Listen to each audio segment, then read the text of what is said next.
Bien sûr, c'est la matinale d'RTCI jusqu'à 10 h du matin. Rebonjour tout le monde. Et comme je vous ai promis en début d'émission, à partir de 9 h, c'est Madame Safé Mansouri, professeure d'encadrement scientifique, qui est là pour nous parler de la journée mondiale de l'environnement qui se tiendra à la Cité des Sciences à Tunis demain, samedi 14 juin. Donc, dans quelques heures, la planète tout entière braquera les projecteurs sur un enjeu majeur, la protection de notre environnement. À l'occasion de la journée mondiale de l'environnement, la Cité des Sciences à Tunis organise une grande rencontre demain, samedi 14 juin, ouverte au public, avec au programme des conférences, des ateliers, des expositions de projets et bien plus encore. Un rendez-vous citoyen, éducatif et scientifique, placé sous le signe des énergies vertes, de l'innovation durable, des métiers verts et de la lutte contre la pollution plastique. Pour nous en parler ce matin, j'ai le plaisir de recevoir Safé Mansouri, donc professeur d'encadrement scientifique et actrice engagée dans cette initiative. Bonjour à vous. Bonjour à vous, merci pour l'invitation. Bonjour à tous nos auditeurs et auditrices. Merci beaucoup. On va rentrer dans le vif du sujet directement. Pour commencer, pouvez-vous nous rappeler ce que représente la Journée mondiale de l'environnement et pourquoi elle est si importante ? Alors, la Journée mondiale de l'environnement, c'est une manifestation internationale mondiale dont l'objectif principal, c'est sensibiliser, mobiliser et parler, ramener une action collective importante, renforcer les coopérations internationales, mettre en valeur les expériences et les projets pilotes reproductibles dans d'autres contextes, et notamment commémorer les initiatives, les réussites et les réalisations, faire des bilans et avancer toujours dans cette politique internationale, dans cette volonté, disons, de protéger l'environnement, d'aller encore plus vers des actions concrètes, collectives, avec pour un environnement plus protégé, plus sain, et un développement durable plus inclusif et plus équitable. Donc ça, c'est généralement les objectifs de la Journée mondiale de l'environnement qui est depuis les années 70, qui est commémorée chaque année, qui choisit chaque année un thème pour avoir une action ciblée. Et alors, quel est le thème ou les messages principaux de cette édition 2025 ? L'édition 2025, internationalement, le message fort était la pollution plastique, lutter contre la pollution plastique et sous le thème d'une planète sans plastique. Et parce que notamment cette problématique est très importante, oui. Parce qu'elle touche non seulement à la pollution de l'environnement terrestre ou marin, les différents milieux de vie, elle touche également aux écosystèmes et à la biodiversité, mais pas que. Il y a aussi la santé humaine qui est en jeu. Oui. On ne peut pas maintenant ne pas parler des microplastiques intégrés un peu partout, notre alimentation, notre mode de vie, tous ces enjeux-là ont un impact majeur sur la santé, sur la qualité de vie et tout ça. Et donc, pour la manifestation qui sera organisée à la Cité des Sciences ce samedi 14 juin, on a choisi de consacrer une thématique, un panel des conférences pour la pollution plastique et le processus de lutte contre la pollution plastique en Tunisie, parce que il y a tout un programme national là-dessus, avec des stratégies et des plans, des objectifs, notamment ce qui se passe pour les plages maintenant. Il y a tout un programme national de nettoyage des plages qui touche par pratiquement 113 plages en Tunisie. Donc c'est en s'intégrant dans le contexte international et national qu'un panel de discussion, de conférences est dédié à la pollution plastique et au processus de pollution plastique, de lutte contre la pollution plastique en Tunisie. Vous ne pensez pas que le fléau, le plus grand problème justement de la pollution, c'est plus une prise de conscience de la population et de sensibilisation ?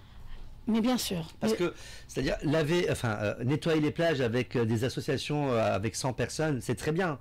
Mais si 2 millions de personnes ne sont pas conscients de jeter du plastique, ça ne sert à rien. Bien sûr. Bien sûr, parce que le travail justement environnemental dans toutes les thématiques, on va plus tard à parler des autres thèmes de la journée, mais la conscience et l'implication du citoyen son rôle est essentiel parce que, comme vous le dites, si c'est pas que les plages, hein.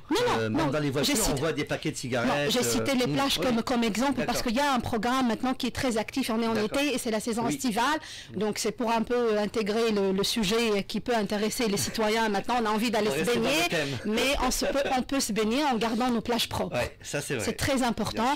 Et justement, les objectifs de telles manifestations, c'est passer les messages forts, c'est inciter à être conscient, c'est inciter à dire que cet environnement, il nous appartient à tous. Et à nous de le protéger. À nous de le protéger, on ne doit pas attendre que le gouvernement se mobilise ou que les associations le fassent. Chacun a son rôle. Pour le gouvernement, il a son rôle. Moi, je trouve que il essaye. Le gouvernement, l'État fait beaucoup d'efforts aussi, mais il y a un grand manque. Par exemple, moi, quand je vais me baigner, je trouve qu'il y a un manque de poubelles.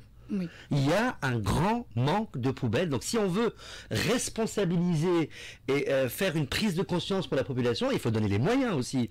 Donc s'il n'y a pas de poubelles sur les plages pour pouvoir jeter nos déchets, on fait comment? Bon, c'est vrai qu'on fait comment? C'est très simple, hein, on prend un sachet, on rentre chez nous avec et on le jette dans la poubelle. Il n'y a pas de souci. Mais il faut montrer aussi que l'État est là, est présent et il veut vraiment un changement, un choc des générations pour justement prendre soin de notre environnement. Justement, c'est un travail. Pas l'État, hein, c'est un travail collectif. Win-to-win, je pense. C'est un travail collectif où chaque institution, où chaque corps, où chaque scientifique, où chaque citoyen a son impact et a son rôle à jouer.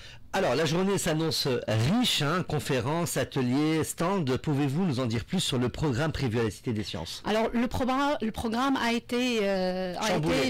non, pas chamboulé. Ah, bon. non, ça va. Il est comme annoncé, aucun changement. Okay. Donc, il est organisé en deux grands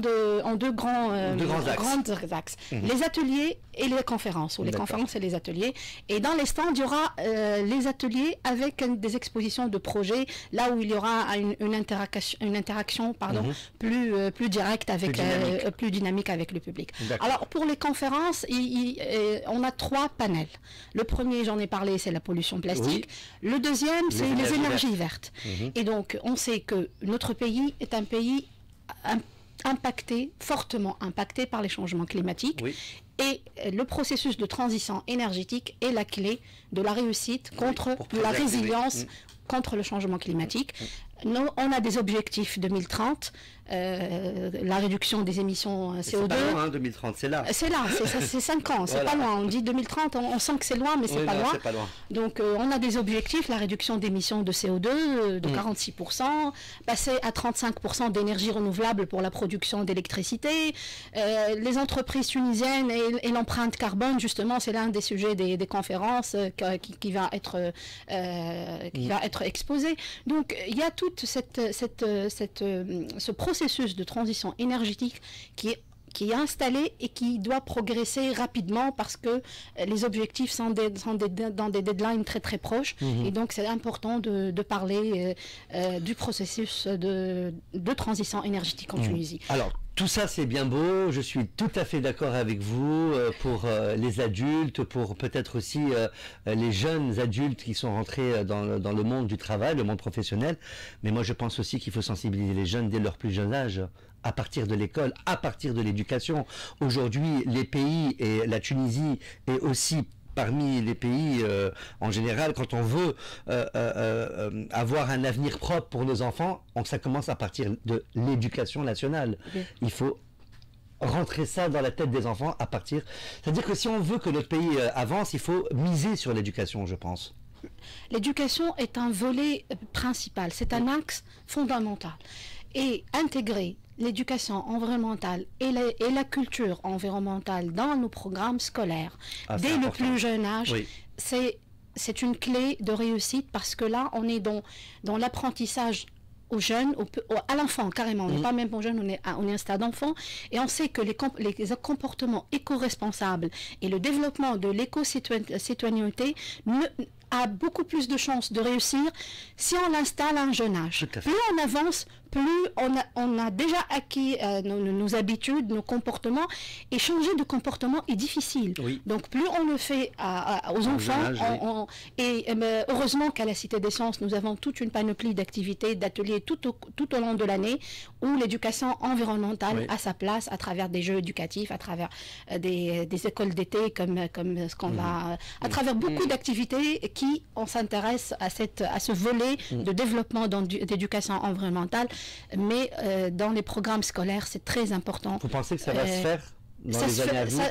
Ça commence déjà avec le ministère de l'Éducation. Ils ont des projets en cours. Mais ça aller chez les gens, mais ça doit être renforcé. Oui. Et aussi sensibiliser les parents. Parce que si les parents font un travail inverse de ce que l'école fait, on n'a rien fait. Bien sûr.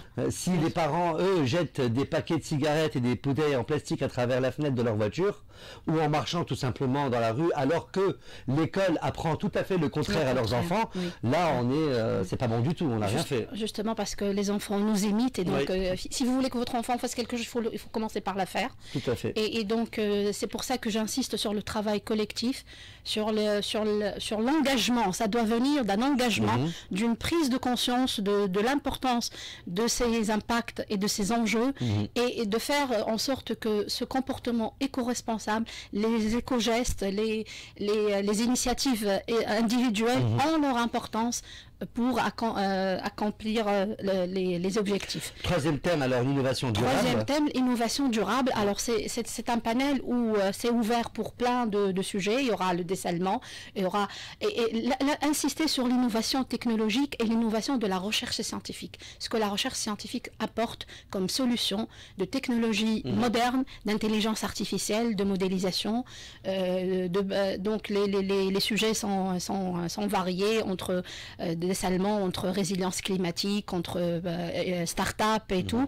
Donc pour donner aussi l'occasion aux jeunes, notamment, qui sont les lanceurs de start-up, de métiers verts et tout, d'être impliqués, d'exposer leurs projets, leurs visions, leurs idées, d'inspirer et de dire que ce secteur d'environnement n'est pas seulement un secteur de sensibilisation, mais c'est un secteur économique à développer, d'où on parle d'économie verte, d'économie bleue, et tous ces notions-là sont à promouvoir et à développer, parce qu'il y a un grand chantier de développement économique. Alors justement, les métiers verts et géospatial, un intitulé intriguant, pouvez-vous nous expliquer de quoi il s'agit exactement? Alors c'est un atelier qui se déroulera aussi sur toute la matinée, et les sujets exposés dans cet atelier sont en relation avec tout ce qui est entrepreneuriat vert, promotion des métiers verts, l'urbanisme vert. Alors le géospatial, parce que le géospatial il offre une masse de données importante, les images satellitaires, les données, les cartes géolocalisées, le système d'information géographique, les données de l'intelligence artificielle et le deep learning.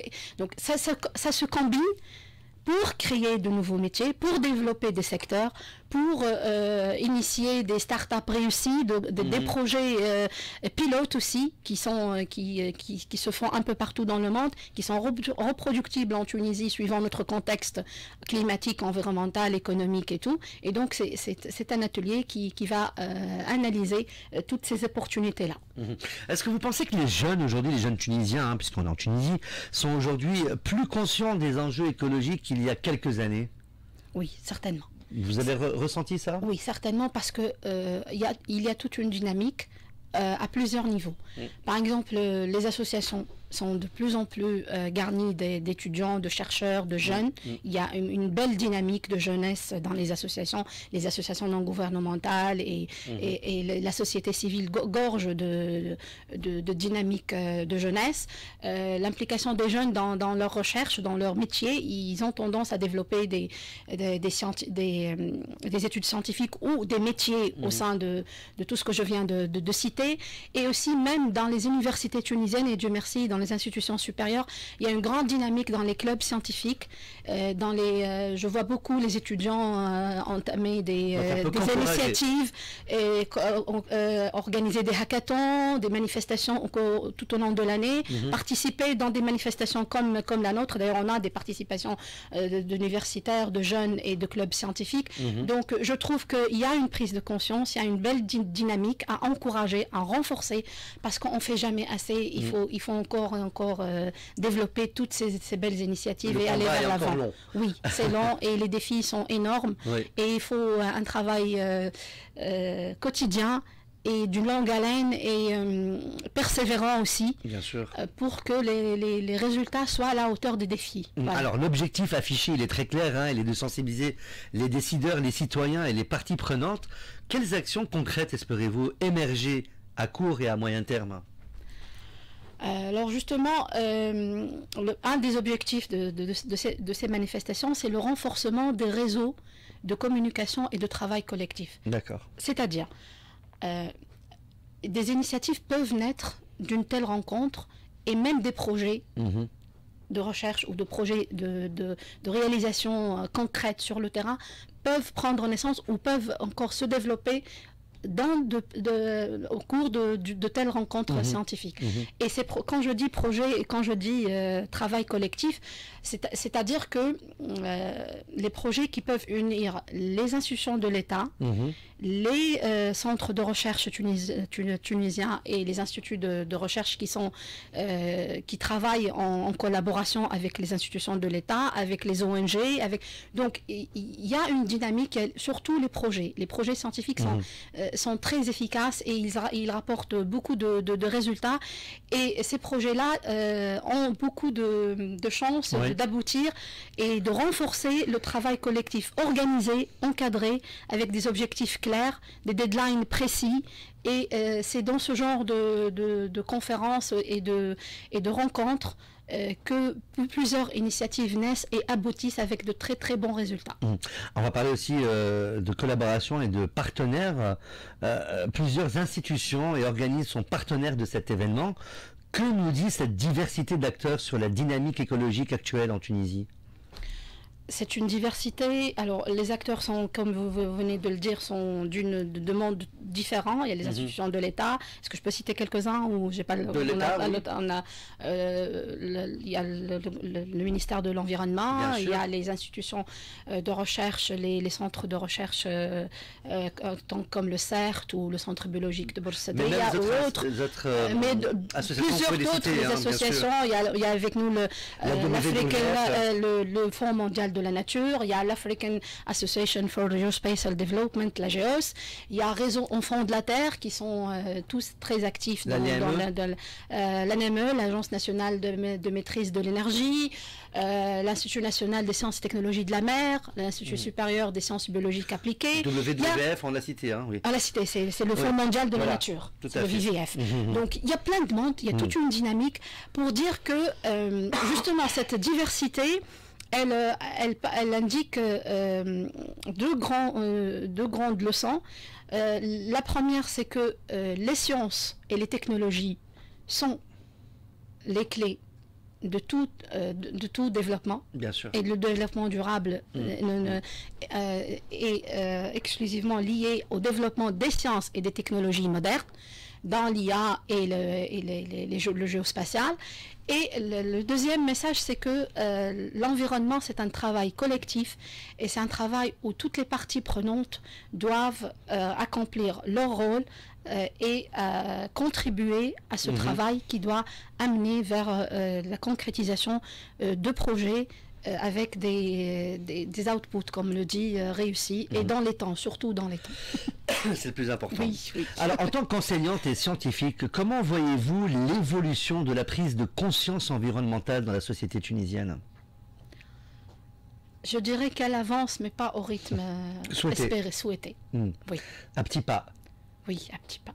Doucement, mais sûrement.